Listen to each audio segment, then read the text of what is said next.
चंद्रपूर लोकसभा निवडणुकीची रणधुमाळी सुरू झाली असून उमेदवार आता एकमेकाविरोधात टीका टिप्पणी करण्यात रमले आहे। मात्र वंचित बहुजन आघाडीचे उमेदवार राजेश बेले यांनी थेट भाजप विरोधात समाज माध्यमावर बदनामी केली म्हणून पोलिसात तक्रार दिली आहे। बल्लारपूर येथील बामणी प्रोटीन्सचे प्रदूषण वाढल्याने राजेश बेले यांनी त्याविरुद्ध प्रदूषण नियंत्रण मंडळाकडे तक्रार केली होती। प्रदूषण मंडळाने तात्काळ कारवाई करीत कंपनी बंद पाडली।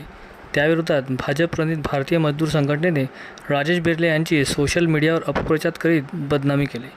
त्याविरोधात 30 मार्चला दुपारी 1 वाजता राजेश बेले यांनी पत्रकार परिषद घेत आम्ही अशा अपप्रचाराला बळी पडणार नसल्याची माहिती दिली। बामणी प्रोटीन ह्या उद्योग कंपनीला प्रदूषण नियंत्रण महामंडळाने प्रदूषणामुळे बंद केले।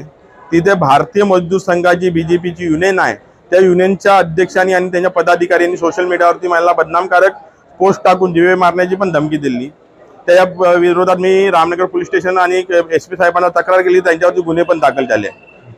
अनेक प्रकारची पोस्टिंग व्हायरल होऊन राहिलेल्या आहे, पण मी याला नजरअंदाज करून रणधुमाळीमध्ये प्रोत्साहन होऊन विजयाच्या रथाकडे आम्ही प्रारंभ करणार आहोत।